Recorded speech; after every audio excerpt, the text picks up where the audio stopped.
Strangely, just like we don't have the else allowed, but we have a big room and I can see there are people on the screen. Okay. So let me know when we should get started. Yeah, probably 10. Okay. Okay,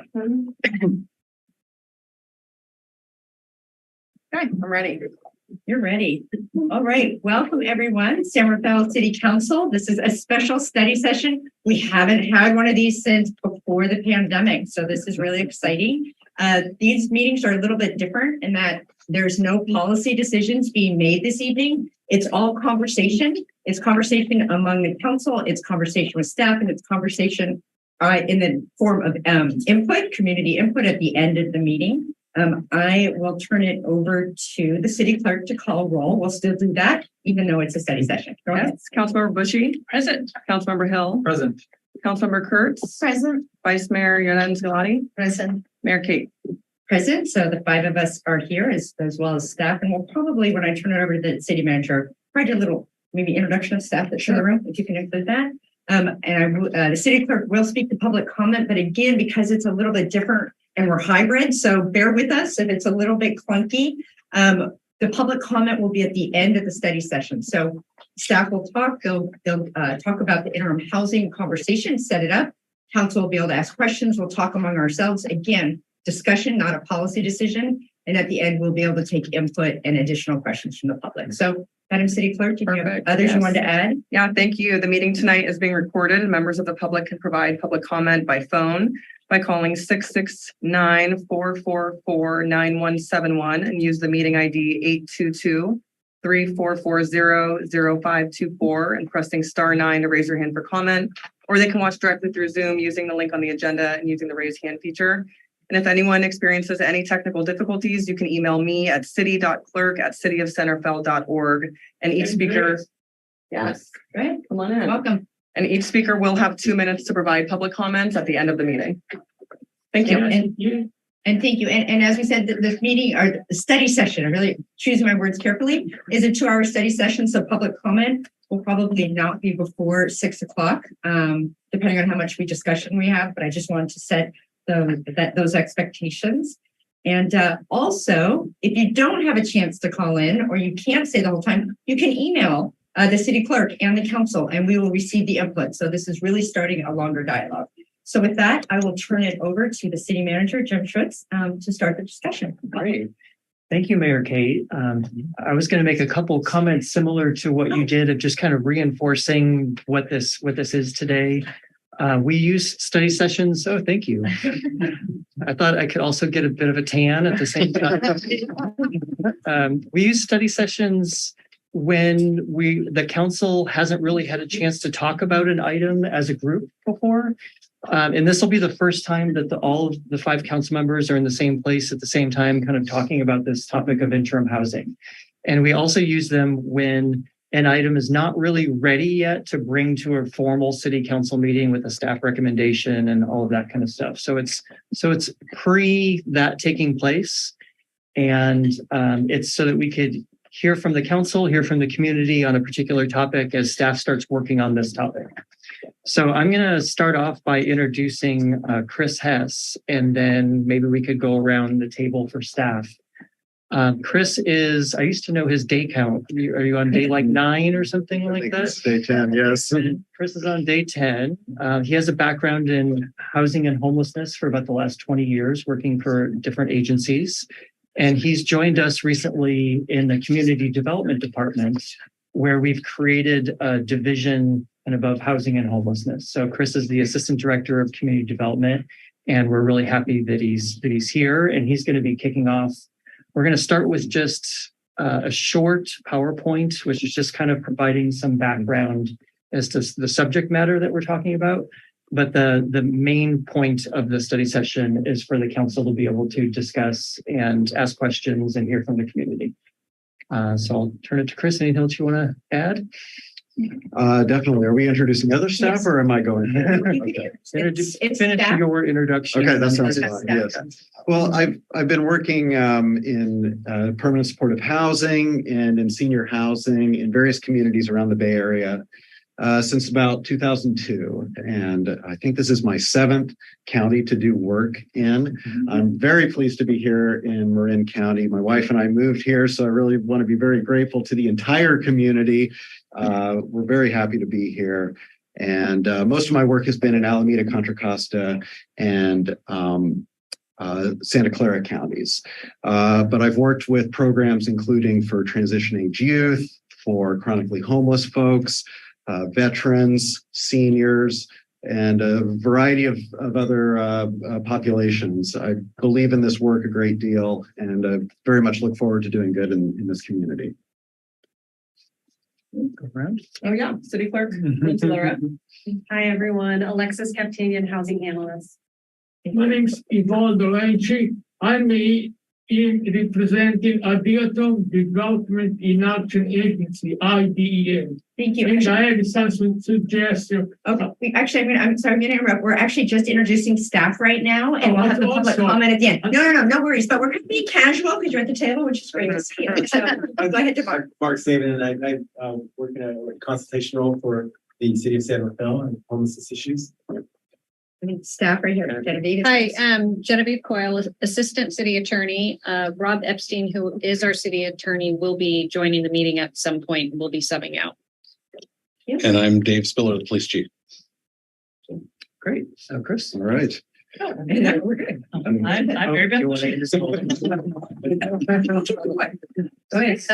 Vice Mayor Micah Judes Bulari. Hi, everybody. Just started out, Kate Holland, Mayor, honored to be here. Sheila Hill, council member representing District 2. Rachel Kurtz, council member for District 4. All right. Okay, Chris, turn it over to you. Okay. Just a little technical matter of No, you got it. Thank you. That would be great.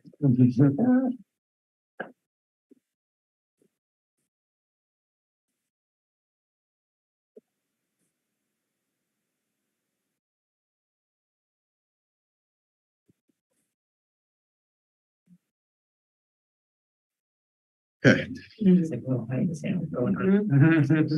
All right, everyone. Welcome to the study session. I really wanted to start out with just some gratitude to the City Council, to Jim, Allie, to Mark here, and Andrew Henning, who did amazing homelessness work here, setting the stage, and to Alexis, who, while waiting for me to come onto staff, has just been really an amazing hub of housing activity and done a fantastic job. It's a real pleasure to get to follow on to all of the great work people have been doing. So today we're going to be speaking about interim housing. This should advance. Okay.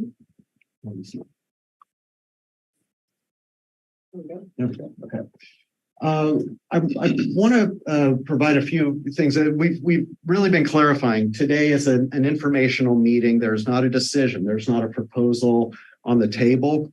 We're looking for community feedback and for council feedback on whether to invest staff time in knowing more about the model of interim housing and looking at the possibility of a pilot in this area. And I think that's important for the entire community to know. Also, I want to say there's been some discussion of tiny homes. We'll be explaining a bit. This is not exactly tiny homes, okay? It is more of this type of community shelter you see in the photo here and in other photos. These would be shelters that are living quarters with a communal kitchen, communal offices located separately, unlike a tiny home, as Mark has been really good explaining to me, that would have all of those things contained within a living unit and be a very permanent structure. This conversation comes in the context of many different investments that the city has been making in affordable housing and in homelessness. I'm not going to be reading these because you're familiar with them, but just to say that all of these different measures to try to bring people into housing and to make the situation of health and safety better on the streets of San Rafael are all enhanced by this type of program, which is temporary housing, trying to move people from encampment situations into permanent housing options. So one of the reasons that we are talking about interim housing in particular, I know as an experienced operator of permanent supportive housing is very expensive to build, usually averaging $600,000 to $800,000 per unit in development costs in the state of California right now, and takes an average of 5 years to go from conception to completion. There is just not enough of it, and we have a lot more people on the streets. Now, we believe that there needs to be some type of measure to allow people to live safely that is not camping in the city. That's not the healthiest option for them. It's not the safest option for them. And there are numerous consequences for our neighborhoods, businesses, and community that might be better served in this type of an environment. We would have cabins like this. There would be temporary stays, most likely, talking with current program operators, of about 3 to 9 months, although that is not an outer limit. The idea is that our clients would have a base for services that would help them find and locate housing, employment, and all the different types of assistance that they'll need to permanently end their homelessness. Additionally, this is a low barrier option, which we often hear talking about the options of permanent supportive housing without demanding any conditions of folks such as sobriety or mental health treatment, and trying to serve the people in our community that are most vulnerable, who would be most likely to die on the streets if not offered housing. That's who we are committed to serving. We will not be the first community to be looking at this option. Nearest us, we have Petaluma and Santa Rosa, both with tiny home or interim housing projects that all have operators that we are all familiar with, such as St. Vincent de Paul and COTS. San Francisco is also investing in this. They have 3 different projects planned and 1 in operation at 33 Goff Street, working between the city and Tipping Point community there. And I have found at least 800 units of this type have been opened in the last 3 years in 15 California cities. Now, funding is one of the things that really brings us here to talk about this possibility now. We have the potential to invest $1 million between state of California funding and a match from the county of Marin in an option such as this to intervene in homelessness and try to make a difference. And this is one possibility for us to look at with that funding. With this now, I'm going to be turning it over to our consultant, Mark, who's a specialist in this area and is going to talk more with some more detail about the model of interim housing. Thanks, Mark. Appreciate that. One of the things on our streets have become the waiting rooms. These locations that we're talking about, where you're bringing up, are dignified spaces where people can actually get services. Because right now we have folks on the streets that are dying on the streets, and we want to bring them into units like this. This is where we can actually start saving lives. Chris did an excellent job of talking about that. This is not new. It's burgeoning, I guess the word we'll call it. And right now, just in Southern California, there's another 400 units being built as we speak. So in communities like Santa Barbara and the city of Thousand Oaks, which have a lot of similarities to the community there. As we work with some of our most resistant folks in the community, and we talk to them, and we say, what's preventing you from coming into a shelter someplace other than this? And the response is always they want their privacy, they want to bring their pets, and they want to bring their partners. And I've been in this work for about 30 some odd years. And if you would have asked me just 5 or 6 years ago about this concept, I kind of would have, well, shelters are nice because there are nice shelters. But it's come to a time right now that we have folks out there that are just hanging, and we really need to listen to I don't like this phrase, but our customers, to the best of our extent, we have to flex. I talked about the pets, the partners of the property. Couple of reasons around the communal dining area and the hygiene facilities. Chris mentioned the tiny homes. If you have that kind of structure, you have to plumb them all. And then what you have is with the population that's been out on the streets for a long time, they have the tendency to isolate. I don't want to overgeneralize, but it's an accurate thing to say. And when you have a communal dining area and then you have the communal hygiene facilities, people are coming out into the communities that are here and receiving the services that we're going to have, where you have stellar service provision. So there's a cost to it. And there's also to make your services better. That's why you want to do the communal kind of setting. Folks on the streets, trauma. I mean, that's no mystery there. And as you design these, even when you work with whoever does the design, the architecture, you want to design a parcel in a way that is really trauma informed. Every parcel looks different. Every parcel is going to be in a different kind of location. You want to take all those things into account as you design a site. So you're really taking into account people's levels of trauma. There's always going to be a code of conduct. Chris mentioned low barrier. Yes, you want to have a low barrier, but one of the things as we go forward, the community is going to talk about is, well, what if people come in XYZ? And you want to be able to make not just the folks that inhabit the interim housing feel safe. You want the entire community safe. So you have to have codes of conduct, and you want to have as low a barrier as possible. Is striking that balance. Very important that these are not time limited. Sometimes quickly, sometimes slowly. Some folks who are living out on the streets, they might be in a better position than we might think, and they might be able to come in and stabilize. They might already have a job. They might already be linked into their mental health. We don't know, and so you just can't have a time limit. We want to make people comfortable. We don't want them to get comfortable. But you also have to it's all about individualized treatment.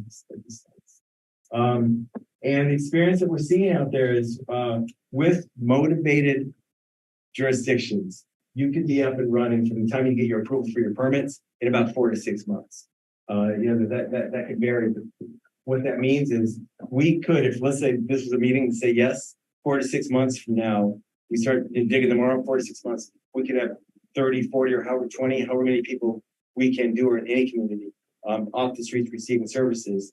And it's important to note that a well-run site in this environment with a quality service provider, you can kind of turn the units, not because you're going to time limit, but I don't know if the math is here, but if you just went with it straight, you can maybe turn the units 3 or 4 times in a year and you're serving more people. So your investment isn't that, we only serve 20 people. No, we're going to serve 80 people. So then that's how you can figure out where some of the value add is.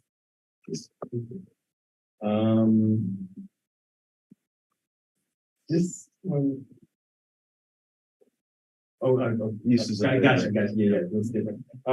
So as we utilize the funds that are coming forward, you pay for their units, you have staff office, I was talking about community restrooms, community kitchen, fencing, storage, furniture. There's other things to a site but this kind of encompasses the larger picture. And then with the in-kind contribution for the city of San Rafael, the reason that this $1 million could go far is if we actually can do the development in an in-kind fashion, because that's where a lot of the cost is. I'll just give a really quick example. I don't want to fall off the chairs here, but there's a project right now which is kind of comparable to something that we did in the city of Thousand Oaks. The development of 30 units with some storage and just everything we kind of talked about on a 1 acre parcel is the budget's about $3.7 million. And that's just for putting the units up, but that's a developer doing everything, nothing in kind. Next slide. The operations support services, which this rises and falls on that. The intensive case management, the individualized case management. We have professional staffing 24/7 that handles everything that comes up, even in the wee hours of the morning. You have trained staff that are there because a lot of the crisis that can come up for the folks that we work with can come in the odd hours of the evening. The service provider is connected to mental health and medical services. Where we have a leg up here in this area is we have great collaborations already. And when you have that built in and you can have these partnerships going, it's just going to make a project that's that much better. There are cities and jurisdictions that don't have what we have already as infrastructure. So good leg up. Also, you have project management, you have case managers, you have just the folks who run the site. Elements of an ideal site is willing property owner. We want to have the land should be free. Otherwise, it just drives us even further higher. You want to have it available for at least 30 months. You can be flexible in that, but it takes a lot of effort to get there. And even if this is a temporary site, you want to be able to the 4 to 6 months to build it, and then you want to be there for a couple of years as things happen, and then you can actually. Most of the modular units are movable, so if that parcel is now it's gone through its permitting process and it's ready for the next thing, we can forklift these and put them in the next location. Half, just for comparison, paved and flat. Awesome. The appropriate size, half an acre, can do about 30 doors. That's what we had some experience actually putting 34 unit facility on 0.33 of an acre. And that's where you kind of come into design and be creative. Again, this is all kind of coming down to dollars and cents and speed, easy access to power and sewer, water and sewer. You want it to be located in some place where it is reasonably easy for the folks who are coming in to still stay connected to their community and stay connected to their services. I think, and I didn't do a lot of research on this, but I think there have been some of these interim housing units that have been set up and people kind of gone for it, but they put it in places that just didn't make any sense, and it flops for obvious reasons. People want to stay in their community and have access to those things they need access to. No safety concerns, you want to not be in a floodplain, all those kind of things bad. So these ideal elements relating to Center Fell is privately owned sites. If there's something out there that somebody owns and they're just stuck in entitlements or whatever, that length of time, whatever the reviews they have to do, that's great land. Publicly owned sites by government, that's great. And any sites that we can just have site control over, that's ideal. Okay. So Chris, can I just, on a couple things that Mark said, I know you've got that, but I just wanted to clarify, as Mark says, 4 to 6 months from approval. I want to make sure people are understanding kind of today is this first conversation with the full council. So we're not starting 4 to 6 months from today, even though that was your example. You're like, thank you for that clarification. But it isn't today, like maybe 4 to 6 months from if this were to develop and the council wants us to pursue this and we can answer all your questions and we ultimately have an actual city council meeting on this topic with the recommendation, then we can give you how long it would take to do it. So I think that's one of the things about a study session that is different from a regular council meeting, is that there's things that we don't know right now that are obvious questions, like how much will it cost or when will it be in place? And the Mark brought up a lot of things like how much will it cost? The ideal site list said it would be free. Ideally, it's free. If it's not free, or if it's private property and it needs to be leased, that adds to the cost, that adds to the time of putting it in place. So these things that Mark was going through is trying to show you, like, these are the things that impact timing, these are the things that impact cost. And when we think about like location and criteria, or what sorts of things would be important to us, should the council want to pursue this, like where, then the slide of like the ideal elements is interesting to look at, and we can put that back up there when you want to, if you want to get there at that point, to kind of see what other things would the council have as criteria for putting, if you were to locate this. So that's why some of it seems a little uncertain right now, because it really is. You need to know a little bit more about the site and how much that would cost. Utilities, infrastructure is another really big one, and then I'll stop, which is just, you could have a site that has everything already to it, water, electricity, sewer, or you could have to add all of those things, and that makes a big difference on timing and cost as well. So what we were trying to do is kind of show you elements that need to be considered when looking at an interim housing project. Sorry. Go ahead. I think we're ready for a broader discussion now. That's the end of our presentation. We did put together a couple of questions here, 3 questions that the city council might want to consider, but you obviously have many other questions as well. And we'll do our best to be a resource to you and just look forward to this conversation. Thank you. No, that was a great level setting. And I will call on the council members to ask questions. I do have one just to start out. Could you just speak to the intersection of this conversation with permanent supportive housing? Because I think, Yes. and we were so focused on interim housing, but I really think that this group, what we really want is permanent supportive housing. But maybe if you could just kind of speak to where Silverfell shows up in that conversation and why we're having this one a little bit more. Yes, definitely. Well, this is very compatible with permanent supportive housing. As I stated at the beginning, there are many units of permanent supportive housing that are going to be coming online, but there are many more homeless people in our community right now camping, and this is an option in which we can bring people into a safer environment while they wait. And it's not the option for them to stay forever. I've seen hundreds and hundreds of people moving into permanent supportive housing, successfully ending their homelessness, and that is our long-term vision, even as we do this project and invest in something that is a little bit more temporary. And if I may, Yeah. the interim housing is an and, it is not an or. You know, there is some communities say, oh no, interim housing is bad, taking money away. Absolutely not. It's a definite add. The system needs it. I kind of do this like over here. You have people who are living on the streets, maybe in shelters. Gap. Burns for help. Yeah. We need this middle. Yeah, no, thank you. I think it's just important to put the context.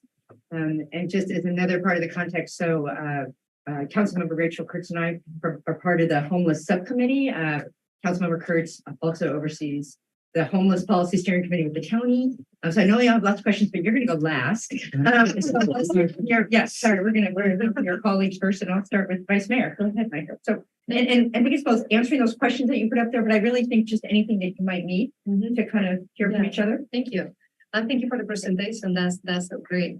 Well, I had a question that it was a little bit of a follow-up, and it's how many? Like you mentioned that, you know, we already have some housing that is going to be opening. How many people, like we have, I imagine, like Mill Street, where are we there with that 3,301 Kerner Street, and then how many people we know that they are living in the streets right now? Okay, well, I believe that our last point in time count showed about 350 people living in the street in San Rafael. We believe that to be an undercount, pretty much always. Many people are always in some sort of transitional situation and might not be counted being out there on the street, so it's more.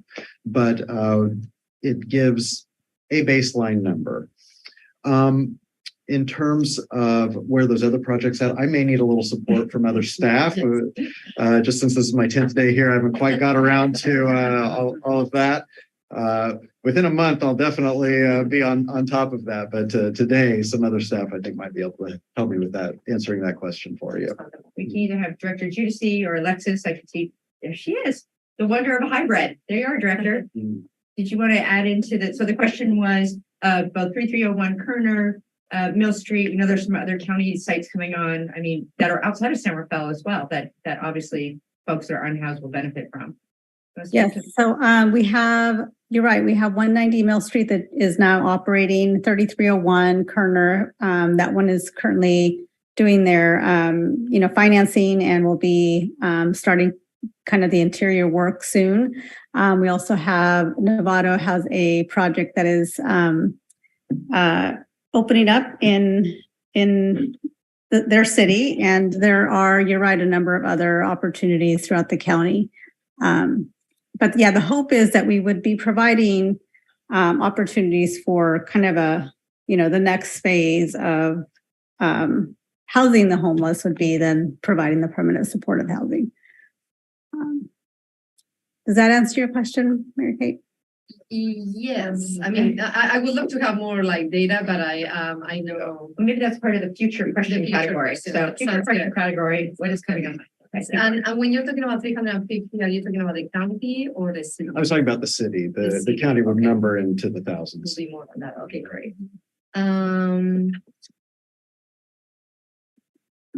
I guess, you kind of like answered it a little bit, but the cost of maintenance, like I'm thinking, I work at a place that we don't have shoulder, lines, so we have porta potties. Mm-hmm. So would that be a possibility? And if so, I guess the cost of maintaining that, something just to keep in mind. So I assume that you probably are working with that. Do you have experience with that, or because you are talking about like being near utilities, but could that be a possibility as well?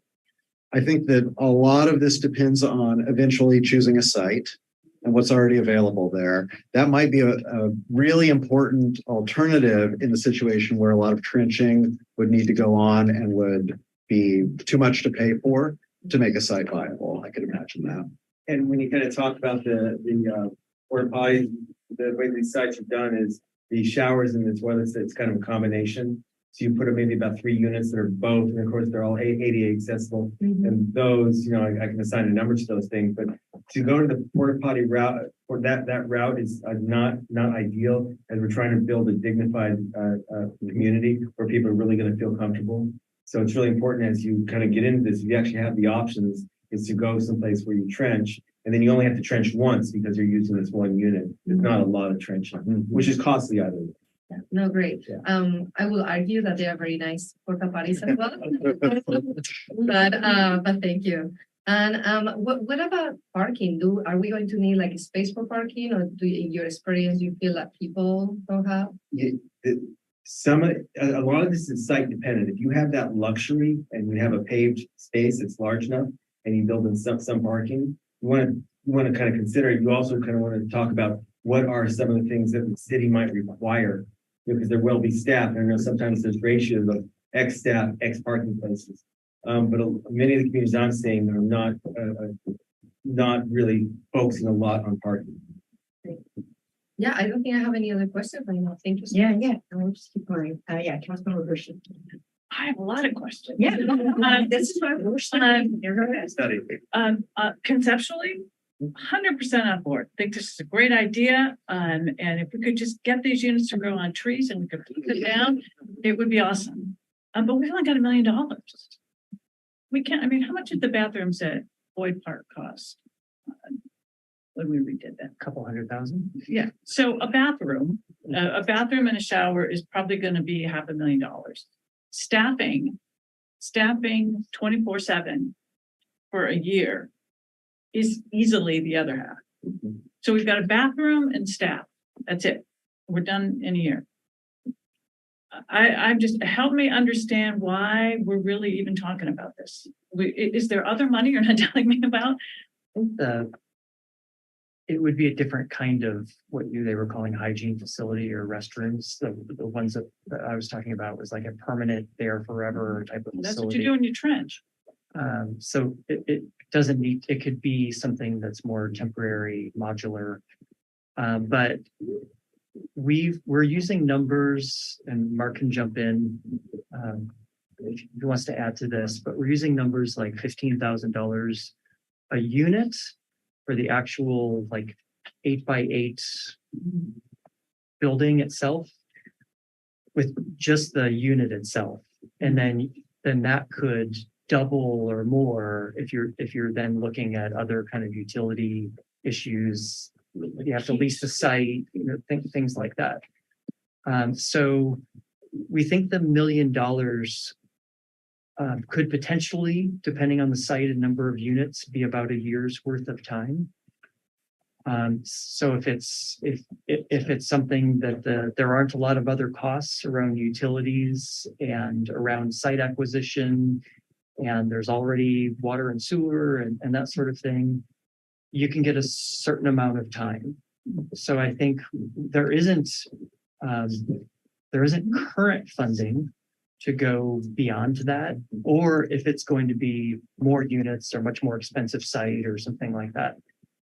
So we would need to supplement that if we wanted to go a longer period of time than that with other funds. The funds came in through the state and were matched by the county. The county has said that they are willing to match other funds that come in around homelessness. So if the city wanted to use some of our ARPA funds or something like that, they likely would be matched by the county. And then there's, other than state funding and then county match, there are other grants and other opportunities out there to try to find like third-party funding. It reminds me of the exercise that Chief Spiller and I just went through with the alternative response teams, where we were calling it a pilot, in part because we were able to cobble together funding for about 3 years, even though I think our best guess would be that the service is going to be popular and we're going to want to keep it longer. The similarity with this is that we need to kind of figure out funding for a period of time. We don't have all of it right now, but we don't know what percentage of it we have right now, depending on what the actual costs are going to be. But what's different about the alternative response team is that this may not be needed over a very long period of time. That we're talking about it as a bridge to additional permanent supportive housing coming online. 3301 Kerner, Casa Buena and Corte Madera, the South Elysia project in Larkspur, Mill Street 2.0. So it isn't at least from the staff side, it isn't a foregone conclusion that you would build something like this and it would be here for 10 years. It could be a much shorter period of time than that. So Which would be great. yeah, But help me out with this math here. At 15,000 a unit for 20 units, that's $300,000. That leaves you $700,000. And you've got to have at least $100,000 ahead. You need 6 people to try to staff something around the clock. You need 6 FTE at a minimum of $100,000. Your money's gone, and so that's about a year. So that's our back of the envelope calculations for the purposes of the study session is a few $100,000 for the buildings, could be as much as $700,000 for all of the other costs and services, and you have about a year's worth of time. So what we would need to do before this turned into an actual city council item is know more about the actual costs and timing in order to make a recommendation. But for a rule of thumb, that's kind of like what we're looking at right now. okay, that seems very aggressive on the budget side, but that presumes, so your must-haves, I make a list of must-haves. One, free site. The site has to be free. It has to have built-in or already built bathrooms. No. The bathrooms would come as part of the package, and they'd be, I don't. Come as part of what package? It's not on my shopping list here. They would be part of this whole package. In other words, when you talk about the units, when you talk about a site, you also have to purchase a trailer bathroom kind of thing. Well, I understand. So did you build that into the $15,000 a unit? No, but I Okay, can't. that's not on my shopping list. Okay, but what I would say is the bathroom units are about $75,000. Okay, so, and how many of those do you want? You probably only need for this many people. You need one because they have 2. Okay, so $75,000. Okay, so we add that onto our. So maybe it's helpful for you to identify like what are the items we'll want them to cost out. I love your back of the envelope. Literally, you're doing the back of that. I'm trying to, but I think if you can keep putting forward like the things that we'll need staff to really cost out to see the financial viability. So Well, this is leading me as I've started with the details and I'm working up to the big picture here. I don't know that while I think this is a great idea, I don't know that we have the funding to do it. Before we throw a lot of money or a lot of staff and money at this, we need to, I think, have a much better handle on how we could viably turn $1 million into something like this, because it's not at all clear to me that is remotely viable. And if it's not, then let's back up and say, okay, we got $1 million. How can we maximize the impact of that on these individuals that desperately need these types of services? And then start thinking about how could we do that? Because you know, like, I agree with the concept, but we've only got $1 million. So that's my point. I think that's it's helpful because if you could be saying, for example, if you could do $1 million and you're going to get 8 units, then that would be okay with me. I would spend it on that many, or no, I'd really need to have like 20, and it needs to be at least 2.5 years or 2 years or something. So that's useful for us to know as we try to put this together. Like, what are the things that are important to you? Is it the length of time that it's there?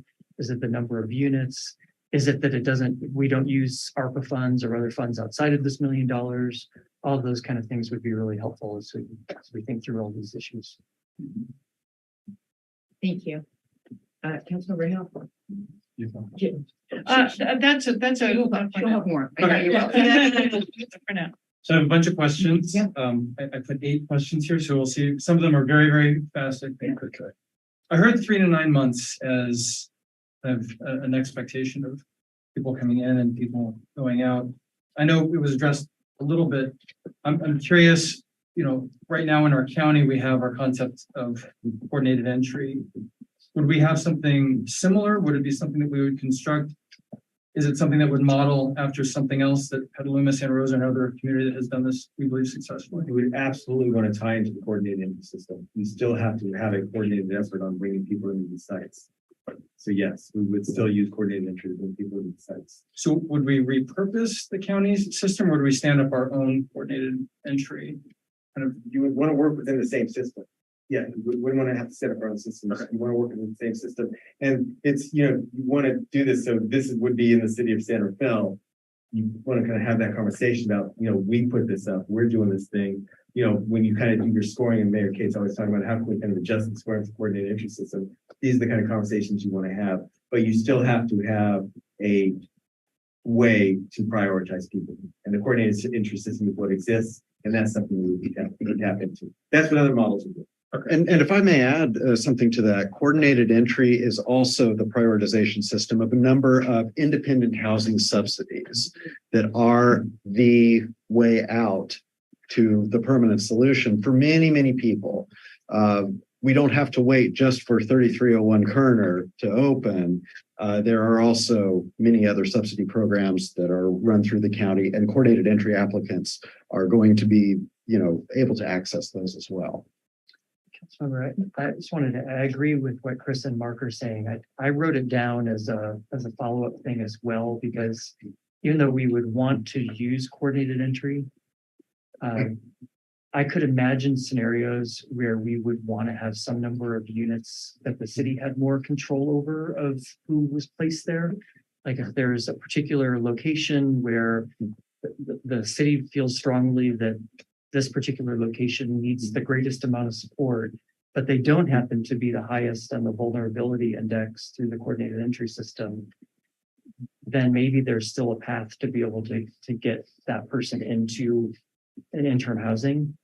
And it depends on, as Chris was just saying, like the funding sources. And I imagine, I'm not sure if the county of Marin is on the line or not, but I imagine for the funds that they're contributing, they would want to see the coordinated entry system used. But I think I would just want to make sure that we could answer that question when we came back to the council at a future date. If we were asked, well, what does that mean if we have a particular population or subgroup of people that we wanted to get into the interim housing? Could we do that? And I want to be able to make sure we can answer that question. That's great. That was super helpful. Thank you. My second question is, and it's actually related to on my page 2 and 5. There was the notion of consideration of sobriety and mental health conditions.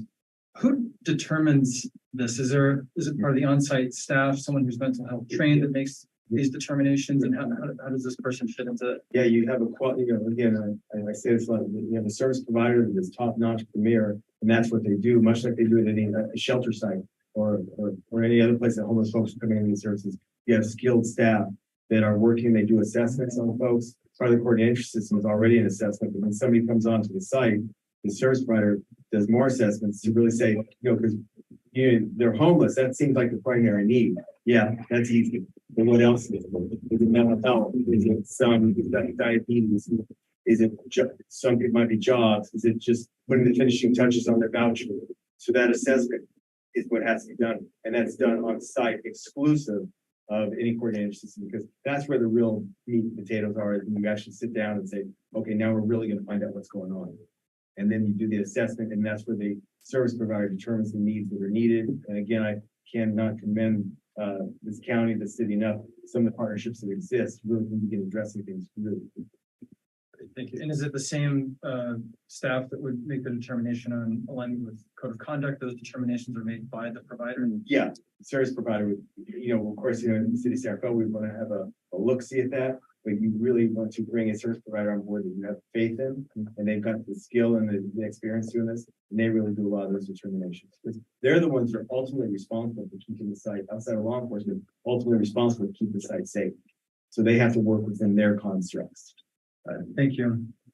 And I think I just wanted to make sure this was clear because I saw 500 plus 500, and that's the county contribution and it's a state contribution. And then I just want to make sure it's clear that can be used in any service like operations and capital. We can use it for either. Yeah, I'll let Jim answer that one. That's our understanding, yes. We don't have a written agreement with either of those two parties at this point. They're like pledged funds. So our understanding so far of these funds are that we could use it for any kind of purpose that's consistent with the county's overall approach to homelessness. Can we clarify that? That was Put it in the category of questions. Yes. And I think it's building on the answer that was given to Councilmember Bushy. So I heard year one. So is it standard reason that year two, we would not envision more capital costs or too many more capital costs, that it would be at that point the services? No, I mean, that's a really good question. The capital cost is on that front end, getting it up and running. The subsequent years is really where the rubber meets the road, is like, who is going to fund these services? Because, the structures themselves, they'll need maintenance and all that. But when you work with the service provider, this might add to council members Bushy's list, but you also need something in the budget for maintenance of the other facilities.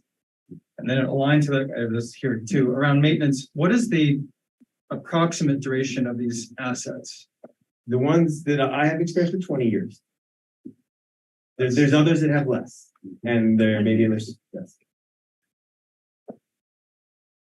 One of the components, sorry, go ahead. Sorry, I just want to make sure Yeah. we're saying the same thing. You're I like- mean, the actual physical structure. The actual, lasts 20 years. it It doesn't mean it's in one place for 20 years. Yeah, the modular itself can exist for 20 years. Okay. Sorry. That's good. I just want to make sure I understand the Yeah. asset, because if it was 2 years, that might be different consideration. 20 years, at least lifetime. How do we envision, other services that I know, say some of our current nonprofits provide, but what about things like laundry and other services that we envision? And is that something that we would be part of the provider, or would we work with, say, Ritter Center and other support? It depends what your resources are. If there's another resource that has large facilities, the ideal situation, which was not always this, not accountability for that, is you build into the shower units, you build a washer and dryer.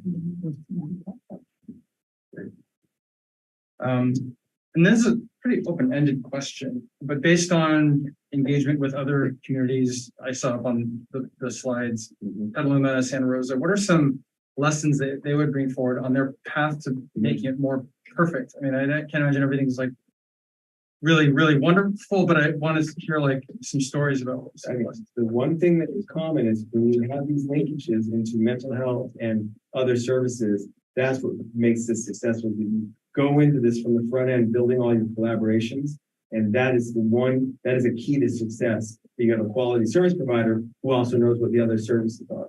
That's one of the things. The other thing that leads to success is having the low barriers, because then you're bringing people in that otherwise just would stay out there, and you don't know where the marriage was going to happen. So being able to have a community, and wherever whatever neighborhood this is in, having some compassion that we're going to be bringing in folks that are on the edge. But you really want to be able to have that low barrier, have a community that's really dialed in. And so when you have full community support, which ultimately all the ones I've been involved in, you get full community support. one of the reasons being is if you get some backlash, I mean, if I said this, if I repeat myself, I apologize. But if you put up a facility in neighborhood A and there's 32 homeless folks in that area and say, no, we don't know, no. And you say, they're here. And now we're going to be able to put folks allow folks to live with dignity in the same neighborhood and receiving services. That's much better. And would you say that in communities where we're seeing success, that this engagement has been successful?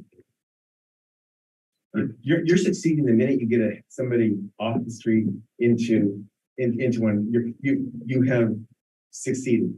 And some people will blow out. This isn't all rainbows and butterflies, but it's just you bring people in. You're bringing in people who are historically resistant because they don't want to be in the congregate shelter.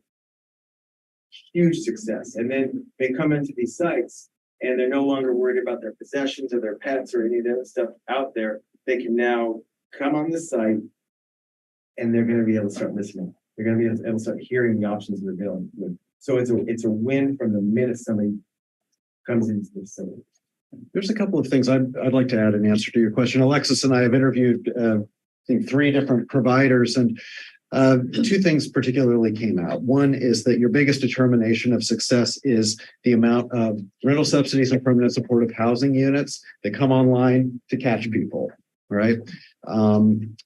That's just the biggest variable. In terms of the sustainability of a program, one operator particularly said the most important thing is the relationship with the neighborhood and the city. That the city is all working together on this, speaking with one voice, and that the neighborhood is able to see these programs as not being a problem or a safety issue. That in their experience, people are very concerned when this program comes to their neighborhood. But because of the engagement that they put into place, they have a lot of buy-in from community members. And after these programs are in operation, a lot of those concerns really do disappear. If you have one more question. And it is actually similar to Vice Mayor Jorans Gulati's, which is in the context of the number. I mean, I'm trying to imagine in my mind in some of the other communities like Petaluma or Santa Rosa. I'll just keep saying those 2 because they're the ones that I remember. Yeah. When I think about like a journey of what do we have further downstream, so to speak, if you will. So if we have our permanent supportive housing come online with Miller and some of the other housing projects, I'm seeing 20, 25. I'd love to see, as we're looking at some of the other communities, is that kind of proportionally in line with those, and does that feel insufficient or sufficient? Yeah, we're finding the ideal number is about 30 or 35. If you kind of inch that up a little bit, where you don't want to go with 80 to 100. Mm-hmm. So there's a sweet spot some in there because that's, what is the community's appetite for size? 20, 20 is a pretty small number because you could easily get to 30 without that much more expense because you're already doing all that work. But just because you're doing all that work, so let's do 40, let's do 50. No, then you start tipping the scale towards what's the community's real appetite for size. So 30 is kind of a good number. I'm not proposing anything, I'm just saying. Mark, can you also answer the question that comes up of how many is too few at any given site? I'd less than 20. I think, what if it was a scattered site, like faith-based organizations or that kind of thing? If it was scattered site, you have to take into account what it costs to put each one in. So that you're doing different developments at different sites. And so what does that really mean in terms of those numbers? And then that puts an additional burden on the service provider because they've got this site and this site and this site. And it doesn't build a community, which is really important for this. Is when you're building a community with folks, they thrive. Thank you. Actually, one more. Yeah, go ahead. So, I guess I'm eager to have this examined so we can understand maybe building on Councilmember Bushy's line of questioning, like clearly $1 million is available. I'd like to see it just to understand what the delta might be if we have to seek additional even for year one, and also what year two looks like. If we are going to do an ARPA, consideration, if it's 20,000, that's obviously really easy. If it's another 3 million for year one, that's we'd have to figure some things out. But I'm interested in being bold in the metaphor of, say, creating shovel readiness. I'd love to be able to say what it is, and then we can go see what we need. So thank you for answering that question. Thank you. Councilmember Curtis. Okay, I'm going to pose some more as questions and probably not questions that can be answered this evening, but I think as we continue down the conversation path, these would be helpful to come back. From your research, and I use the term interim housing structures because we're really talking about structures. And I think it's really confusing sometimes because people think of interim housing as short term. And so I think we need to just talk about it in terms of structures. So benefit of interim housing structures and any data that helps facilitate the road to permanent supportive housing. Mm-hmm. So if we have some data around that, I think the messaging would be helpful in terms of understanding. I think that if as a city, if we're going to prioritize as part of the process, if we're going to prioritize interim housing structures, we do need to look at the full cost of over 30 months. You had talked about 30 months. And so we need to use that, whatever bar you want to set, if it's 20 months, 30 months, 36 months, I don't know where 30 months versus 3 years, 36 months. So, but whatever. And as part of that, our budget with recommendations of because we only have X number of dollars in the budget. If we're going to prioritize this, something else has to drop.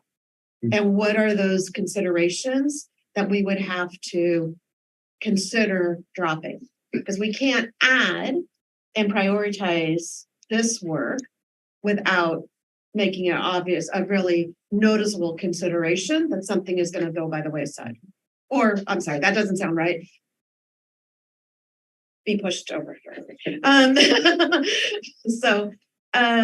I'd also think it would be helpful. The community hears a lot about the emergency shelter model. And how does that differ to interim housing structures? And why is the emergency shelter model still in play? So I think that would be helpful. And then a little bit in answer to Councilmember Hill's one.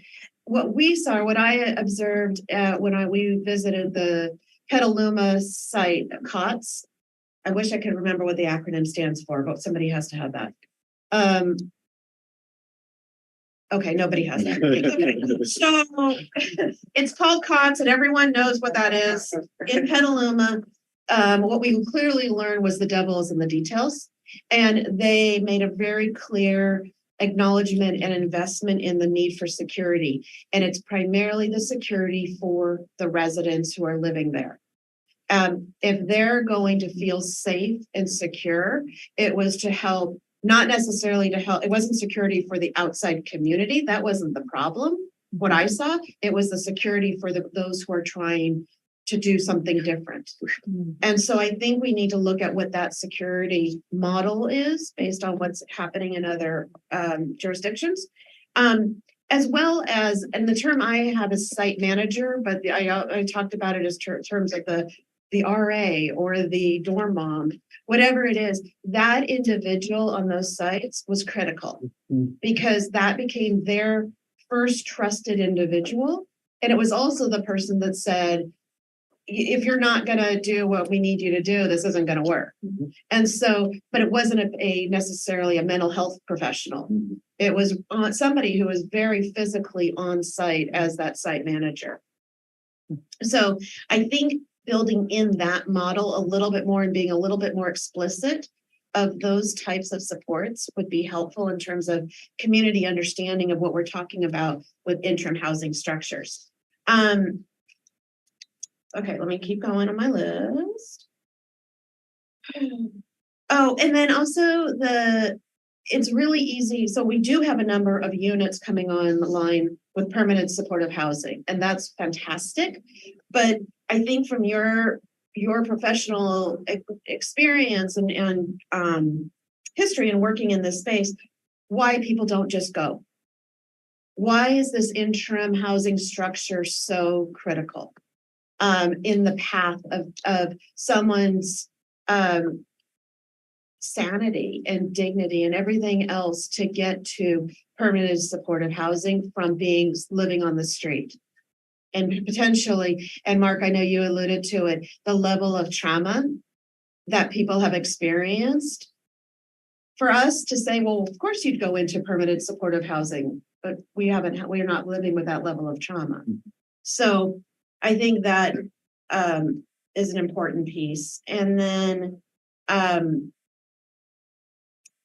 okay, I don't think I had any questions there, but so obviously, I'm very much in support of doing interim housing structures.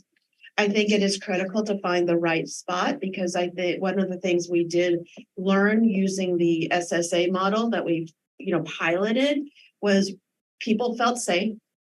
When we first started, we were hearing that it was the first time they were able to sleep and have a night's sleep. And if you have been in a situation where you can't sleep, you can't think about getting a job. You can't think about anything else. So that was a big piece. And the other piece we heard from our providers who are working with those in a homeless situation was being able to find their clients.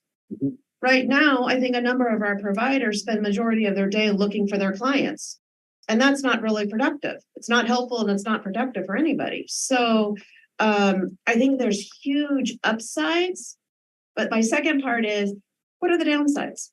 Mm-hmm. I think it would be helpful as we continue this conversation, and there are downsides. But we have to either recognize the downside and identify mitigations to those downsides. But what really are the downsides? Because there's not always just upsides. Cost is going to be one, right? We're spending money, but there's other downsides. So that would be helpful to bring back as well. Okay, so box done. Yeah, no, thank you. Thank you. And I have a few questions, I think, that just go a little deeper on what we've already heard.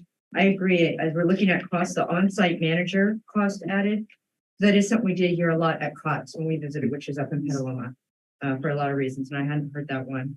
I had a question, and the slide talked about, Mark, you said one thing, Chris, in your overall slide, you said something a little bit different, that it was not time limited. I don't understand. You don't have to answer it now, but how does it not become de facto permanent supportive housing in that case? So again, that would be an important thing to understand, because then the 20 to 30 people, it's the 20 to 30 people for 2.5 years. Or I would like to learn more at some point about the intersection with Martin versus Boise. So really, this is targeted for hopefully for people that have been congregant shelter resistant for all the reasons we're talking about. So if we have another option, and for whatever, if they're still resistant, like really, what does that look like? Does it change the tools or the flexibility that we have around the implementation of the law? I know that's changing and morphing. So that'll Genevieve and Rob's camp on that one, figuring that one out. We talked about funding, and I agree with Councilmember Bushy. I mean, the cost added really, really quickly. We experienced that with the service support agents area. So state funding, and we know Senator McGuire, by the way, we haven't given him the shout out, but that's why we even have that $500,000. Mm-hmm. Senator McGuire really has understood and showed up for us. Is there additional state funding? I know California budget's going through some machinations, but what would that look like? What would we need to bring to get an additional match? So that would be a question. Is there county funding? Right? We talked about county partnerships. Thank you. That's awesome. We have great collaboration. We talked about utilizing the coordinated system of entry. Fantastic. They've given technical advice. Funding. Is there additional funding? And I know, Jim, you talked about that kind of broadly, but really we need to drill. These are the things we'll have to drill down again to see if there are dollars. And Jim, you'd mentioned third-party funding. Is that foundation funding? And I don't know, Chris, if you've had that experience in Alameda, there are other foundations who are putting this as a priority in terms of their projects.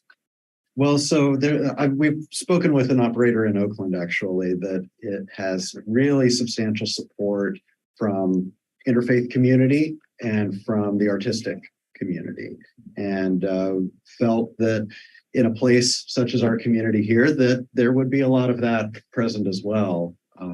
It would definitely take a great deal of work on everyone's part to get that going, to partner with foundations, community foundations here, and have them really assisting with a widespread community push to support this.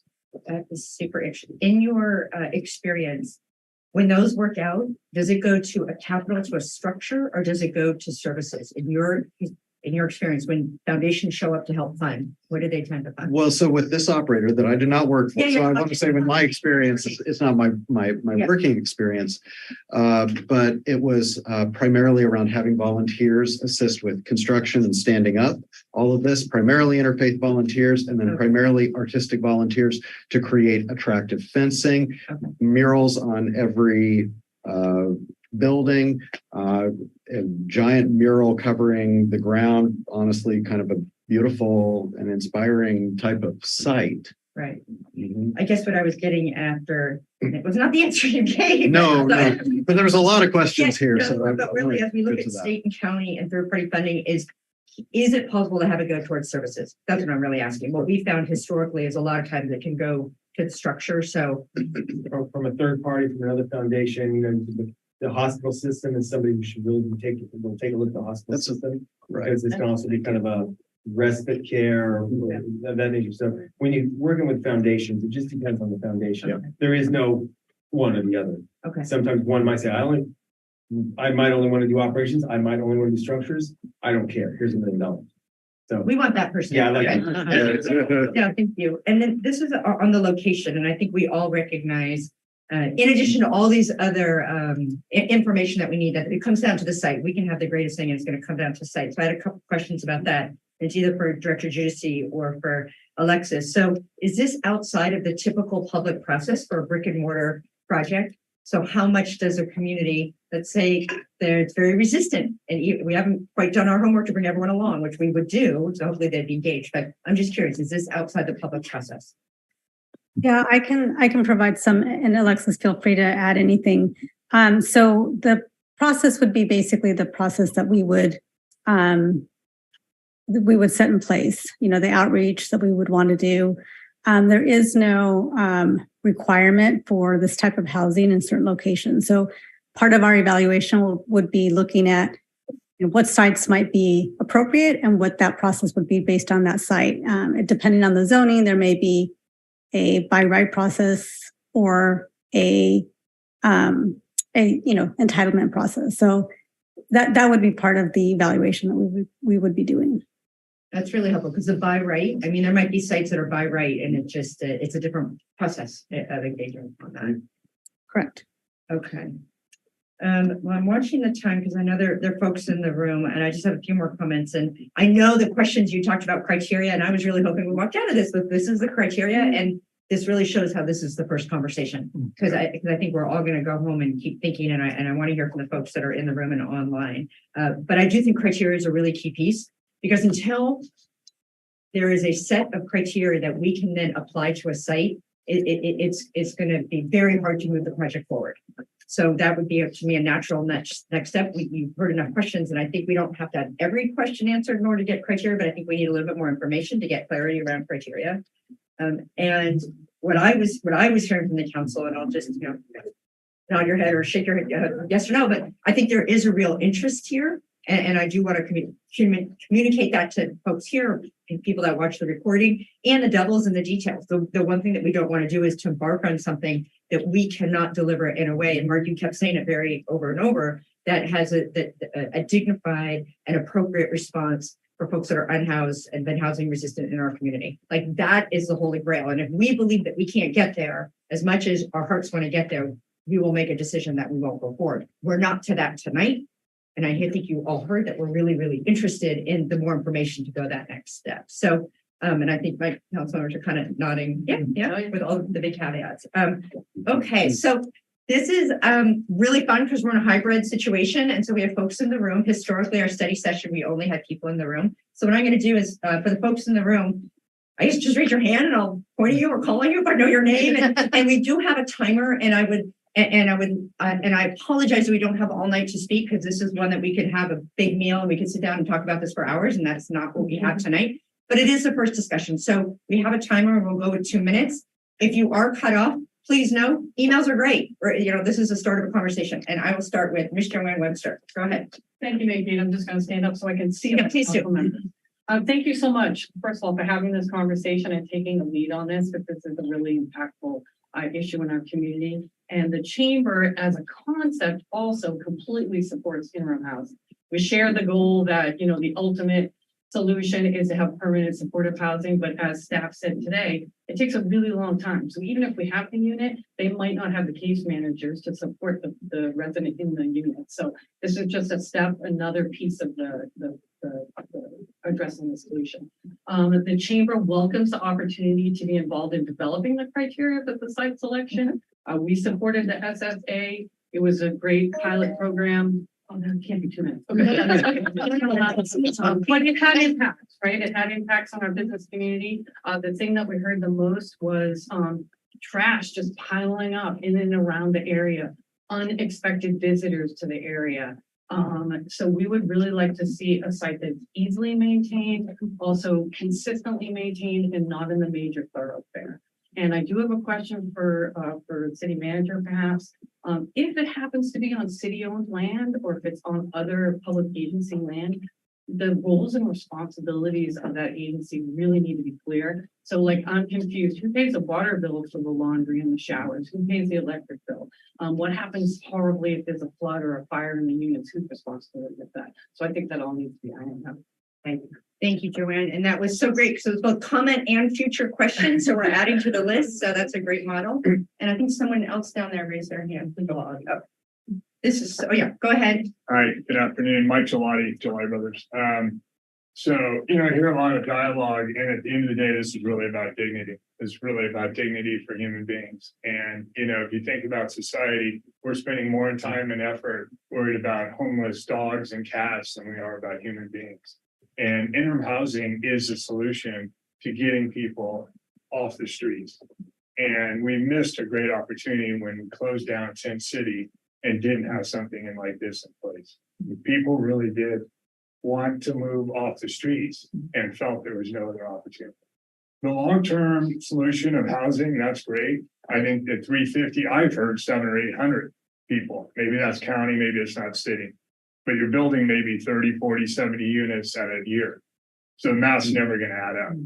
You got to do it now. And you got to have a big vision.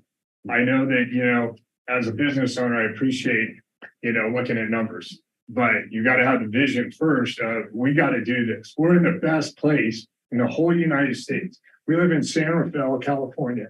We are so blessed to have what we have. So look beyond what looks like difficulties and look what could happen.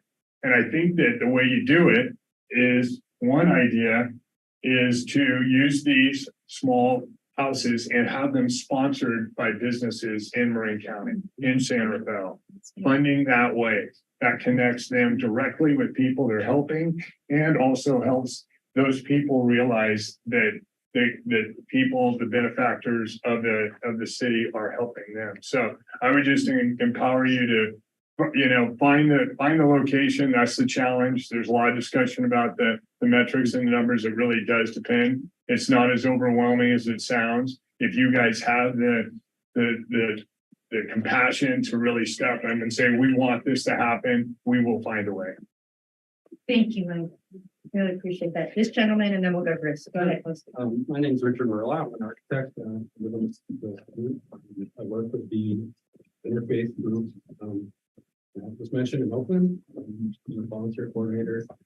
I'm on the steering committee for future work. So they have 27 right now. Support facilities, it's running.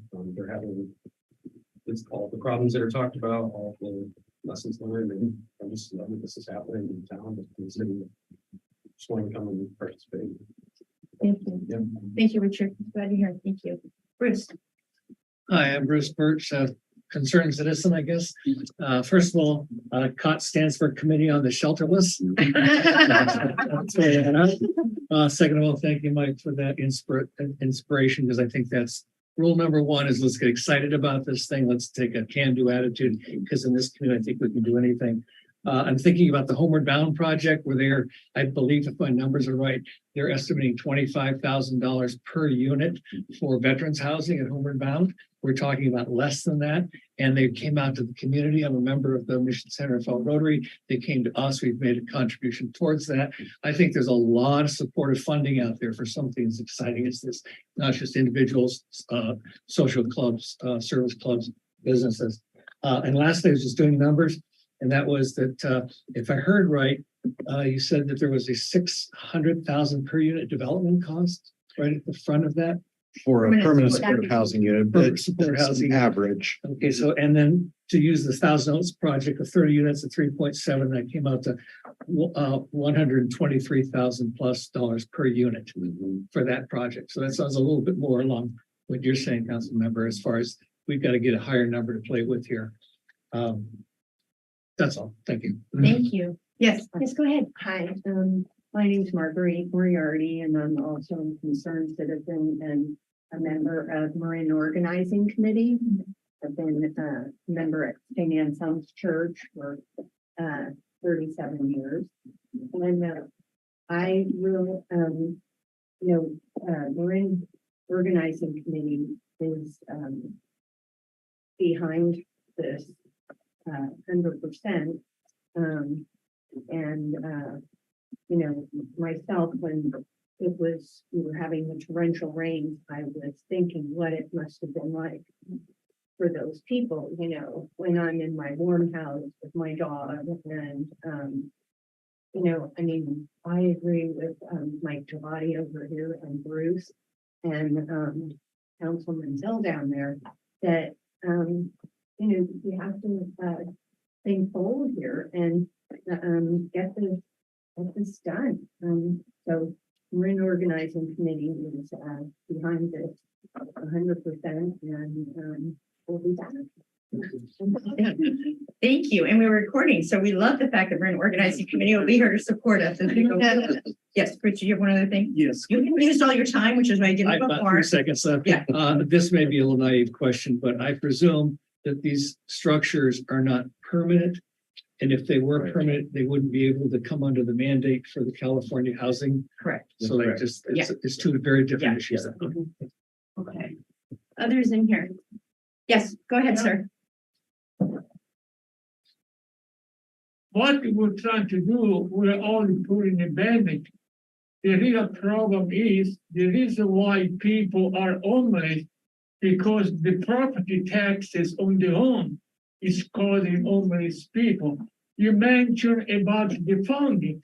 The funding would be, though, my suggestion is to give each citizen a value of the $7 million to go to the central bank of the government to supply the local county and city with the money they need to help not only the homeless, but also to help the people stay in the home. And now you tell me about what. So if each individual, we give them $7 million credit to the central bank, backed up by a flat tax of 19% up to $25,000, 12% up to $85,000, and 8% above $85,000. And the research I done in mathematics, it would work perfectly. But also, it needs to begin a school in kindergarten. Teach our children when they learn how to read and write, to agree to disagree. Never try to be right. Always listen to both sides of the story. And then what you mentioned, I'll give you credit, but first, if you only have one bathroom, and not a proper sewer. It is a sanitation problem with COVID-19. And second, what we need to do, we need to give our elderly a good pension. And I'll tell you what, beside the homeowner improvement, taxes, what the labor union have caused the. Okay, thank you so much. I'm actually going to interrupt because I know there might be people online, but I definitely don't know feel what free to say, so if you want to write to you. to email us. I have another appointment at 7 o'clock. That would be great. So I'll Thank be you. done. Thank you, Kalyan. You remember me? Thank you for your time. Take care. God bless all of you. Okay? Thank God you. bless. Take Thank care. you. Okay. You want to say anything, sir? Go ahead. Yeah. Hi, this is Nick Morris with the Street Chaplaincy with Park Homeless and Care, and we've been serving the homeless in Marin County for a long time, and I'm really encouraged by the fact that we're having this discussion.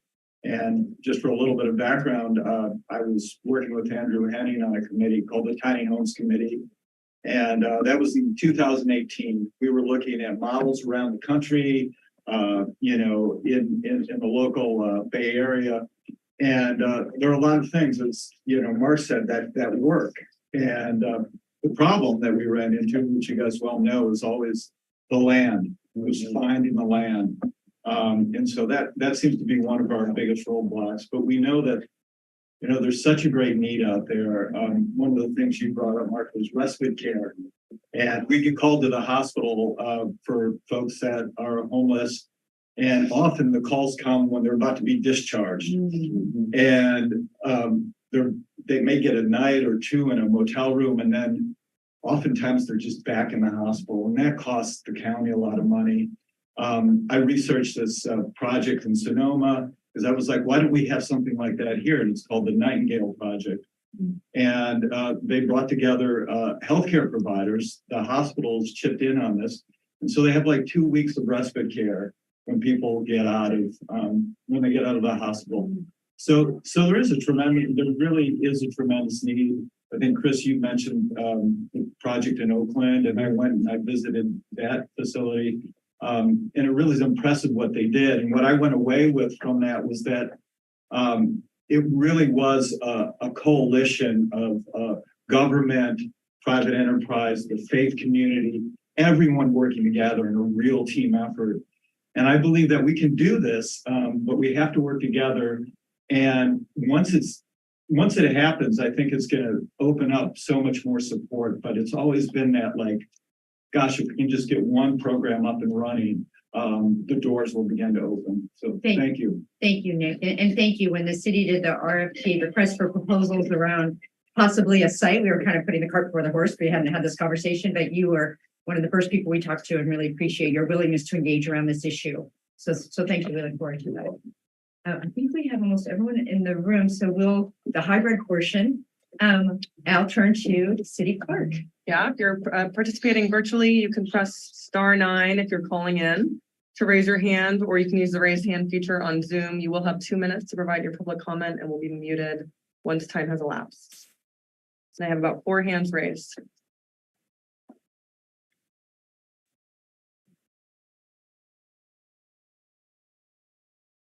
Hello, this is Brian. Can you hear me? Yeah, we can. Go ahead. Thank you. I support social services for the disadvantaged homeless population. However, I do draw the line when social services for non-residents supersede the importance of providing services to the actual residents of San Rafael. The oath and service and number one job responsibility for every elected person in this conversation room is to provide a service to the residents of San Rafael community. If you dispute this, then maybe you should raise your hand and suggest to have these facilities built in your Peacock Gap, Dominican neighborhood, or maybe Sun Valley. I heard somebody reference, quote, "My concern is the security of the residents of this site and not the local community." Did you really just say that? I hope somebody uses that against you when they run to campaign against you and unseat you. You're creating a magnet for transients to come here. Marin is one of the most desirable places in the world. Will you guys support ruining that? Because that's what this kind of policy does. If you think I'm callous, I'm not. I just work hard every day to survive in this community. I don't live in Peacock Gap. I don't live in the hills of Dominican. I live in a middle-class neighborhood, like most San Rafael residents, that do not support this. And the echo chamber that happens within this room of all of y'all patting each other on the backs of how great of an idea this is, look at Oakland, where they started this. Has homeless been solved there? Because I don't believe it has. All you're doing is creating a magnet for people to come here that are not from here. Now, should we provide services to people that are here? Absolutely. So how about you elected officials solve the problems that this community actually needs? Like finding housing for teachers that teach my kids in this community and firefighters that save our lives. Thank you for your comments. And we did hear your question about, is there a way to ascertain that if this project were to go forward, how would San Rafael folks that are here be supported? And we 100% support the bigger question around housing. So thank you for your comments.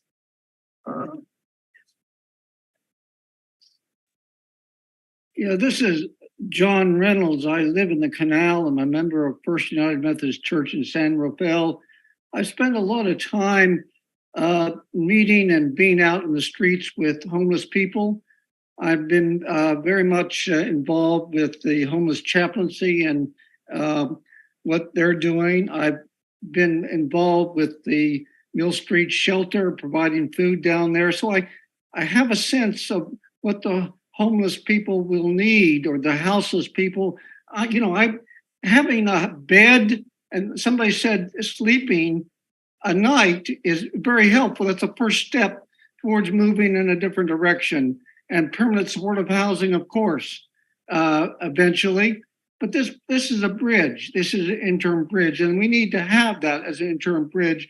When I first came to Marin, I stayed in the garret at San Francisco Theological Seminary, and I know it's important to have a place to sleep. It puts together your mind in a way that you don't have to worry about that. And then food and having a place to store your items is very helpful. Having a bathroom and having, it can be communitarian. And I think the idea of having murals and an inspiring place was really appealing to me. And I'm a member of MOC, First United Methodist Church is a member of MOC, and I'm supportive of what MOC said. And I'm supportive for the representative that talked from the Marin Interfaith Homeless Chaplaincy. So thank you. Thank you.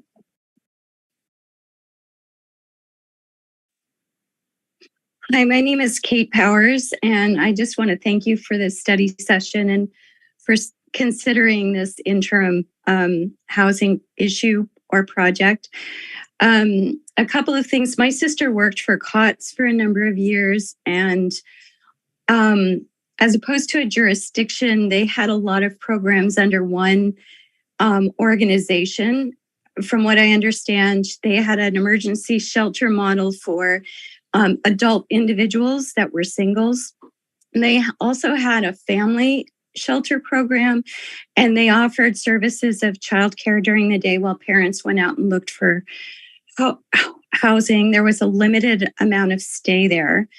They also had a rapid rehousing program over the years for families that just needed a short-term financial assistance.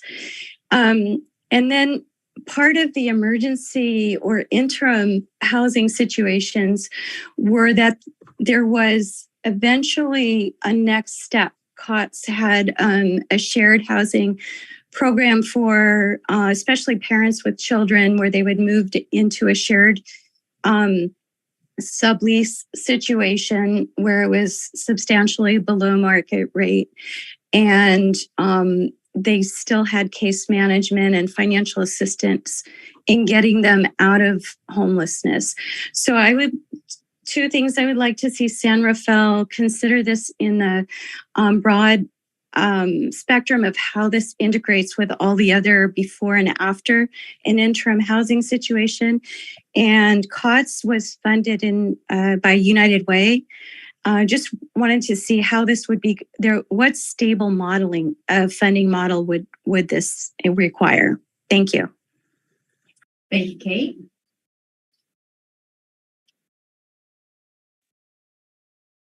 Hi, everybody. Can I be heard? Yeah, can you speak up just a little bit? Yeah, my speaker is a little bit low, so I'll try to speak louder. I want to thank everybody for this really great, informative talk, especially the woman in the beige jacket and the white jacket. I really appreciate your input. I volunteered for a lot of groups. I recognize Nick doing a lot of really good work with Chaplaincy Street Outreach and Mill Street, and also done some work with Homeward Bound. My brother died homeless on the streets in Santa Clara County, so this is a problem that I've been working on for over 10 years. And I have to say, I really do echo the previous commenters that there's a problem here that people aren't talking about. For example, when I first came here to Marin in 2018, I came from San Francisco and was literally driven out because I was physically attacked 3 times by people on the streets, just minding my own business. And in 2018, when I came here, Andrew Henning told me there was 200 homeless people on the streets, and then he had a goal of ending homelessness, which just immediately I thought that doesn't make sense, because once you get more, some people housed, more will come. And I just heard tonight that we now have 350 homeless people. So my hunch was right that we are becoming a magnet for homeless people, which a lot of them are on drugs. I will say my brother had undiagnosed bipolar and was a drug addict, and that is why he was on the street. So I really understand this problem. I'm doing my own street outreach these days, and a lot of the guys I've known since I've been here for 5-6 years are actually terrified of the kind of people that are coming here from San Francisco and Santa Rosa. You know, the word on the street is that come to San Rafael and you'll get, $1 million condo, you'll get free this, free that. So I'm really, really concerned for people like that I do street outreach to, who are very nice people who just choose to live on the streets, who are being harassed now by these guys that are doing ISO and fentanyl. And they're really, it's a rough crowd that's coming here. So I'm actually really concerned with this kind of, welcoming, opening the doors for violent street crime. Thanks. Thank you. And thank you for sharing your personal story.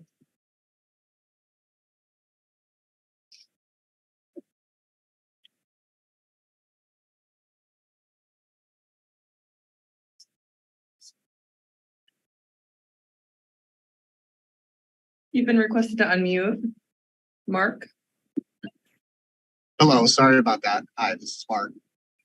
I'm the Chief Executive Officer of Ritter Center.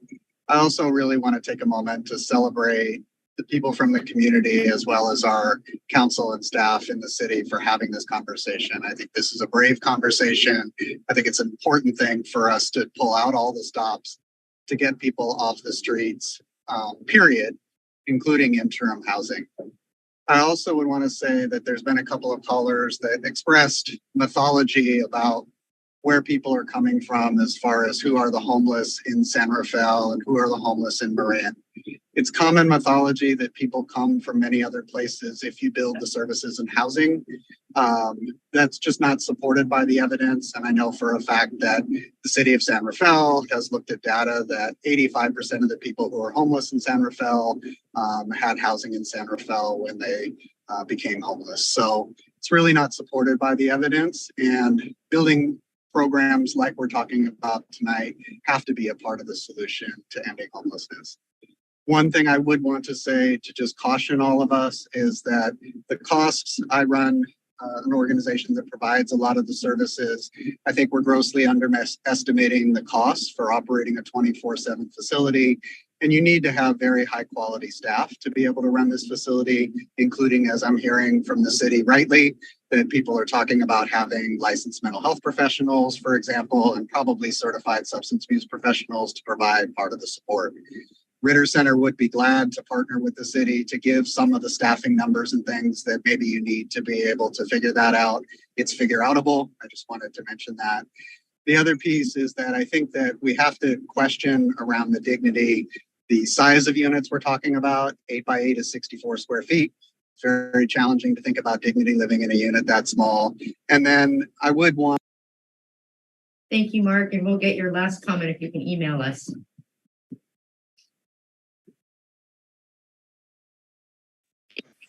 Hi, can everyone hear me? Yes, can you speak up just a bit? Sorry, I have a tiny voice. My name is Michelle Eastman. I'm a mom here in San Rafael, and I was very concerned by this initiative.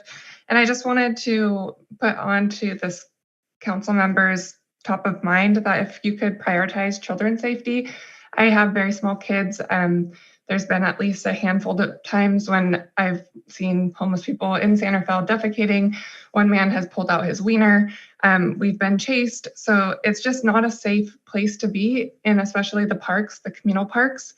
I also came from San Francisco, which is where we did move because homelessness got really bad during the pandemic. So we came here to be safe and raise our family. And I just want to make sure that everybody in this room really keeps that in mind. Marin's nice for a reason. So I feel like this is really more of like a private sector thing to solve, not necessarily taxpayer funded solution.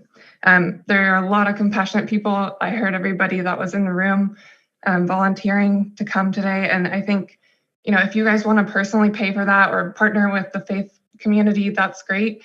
I just would like to see our roads fixed and more funding towards schools and children's services with taxpayer money. So that's all. Thank you. Thank you for your comments. And as always, if there's illegal activity, please call 911. Our chief is nodding his head. We want to maintain the safety of our community.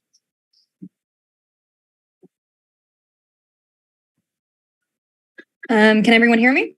Yes, go ahead. Okay. Hello, my name is Laurel. I'm actually a service provider with Downtown Streets team here in the county. I'm one of the few outreach workers that actually attends and meets people where they're at on the streets and in various positions of being unhoused. I wanted to provide a few points. I think the comments on lack of funding are very valid. I also wanted to thank you, Mike, for his comment and testing to dignity. I think that's huge. As someone who went to the service center in San Rafael almost every day, I think I want to note that safety means more than just having on-site management. Also, that is important. It also means providing all basic needs. I heard that food and on-site meals might have been a thing, but potable water was not mentioned in the proposal of this site. And that was one of the biggest mistakes and things that should be learned from if a site like this is going to be developed. That is one of the largest basic needs that is not met in homelessness today. There are no public access to drinking water, and most people spend most of their public benefits buying water or just food. So on top of that, I also want to voice that something that should be learned from previous attempts at supportive housing or interim housing or service center sites provided by governments or cities is that you need to work with the county and other service provider to guarantee a pathway to housing before starting this project. A lot of the times things are promised but not followed through. That makes people more distrustful for engaging in systems and services. So before there is a guarantee on this project happening, please work with the county and service providers of those who do the work and know the people to make sure that this is a well-run system. I thank you all for being here, and I can't wait to see this move forward and more discussions to happen. Thanks. Thank you, Laurel.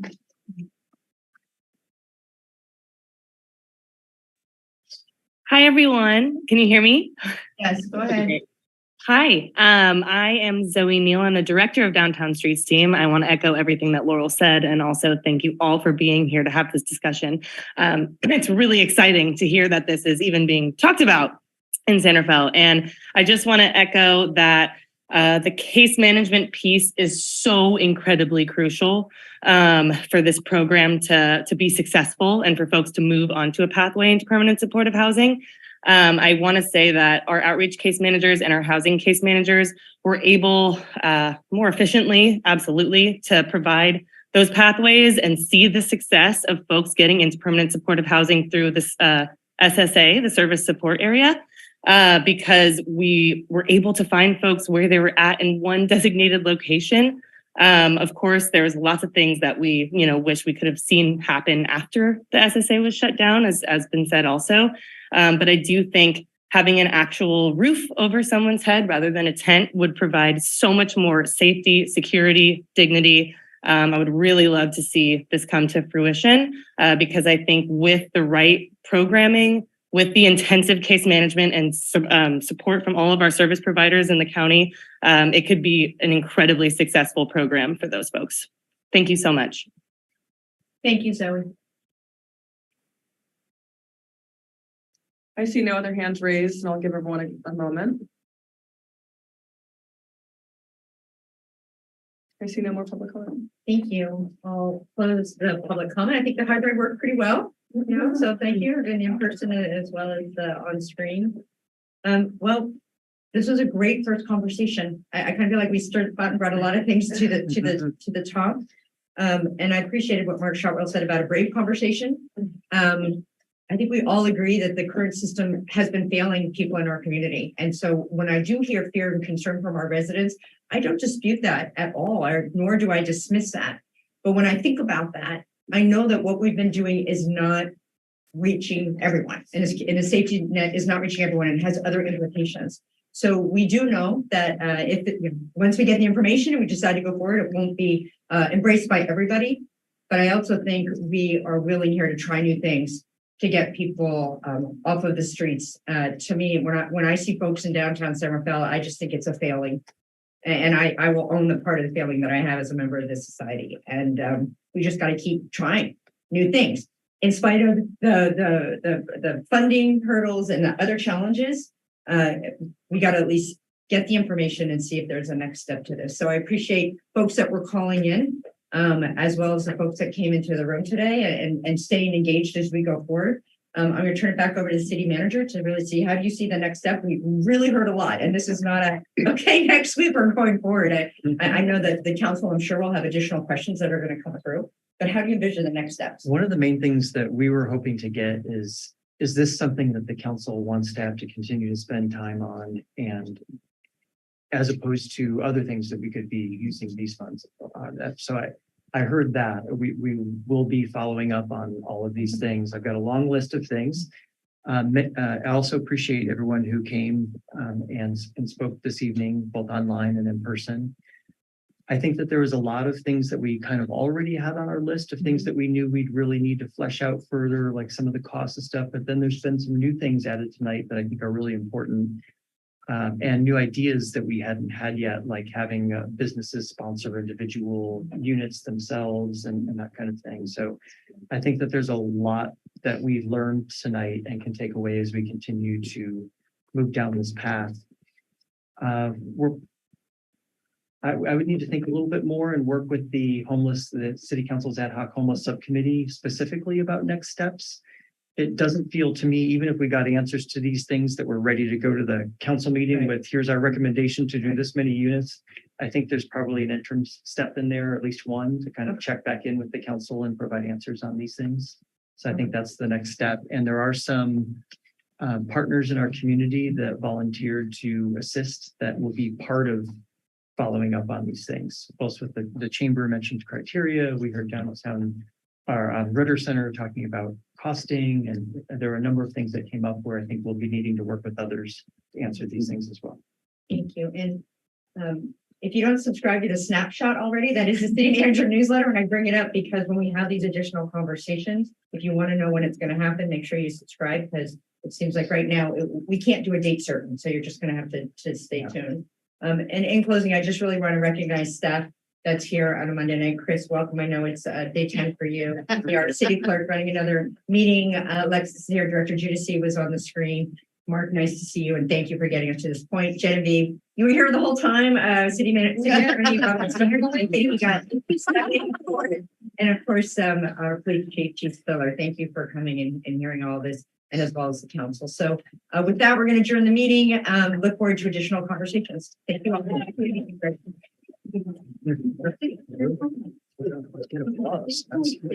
okay.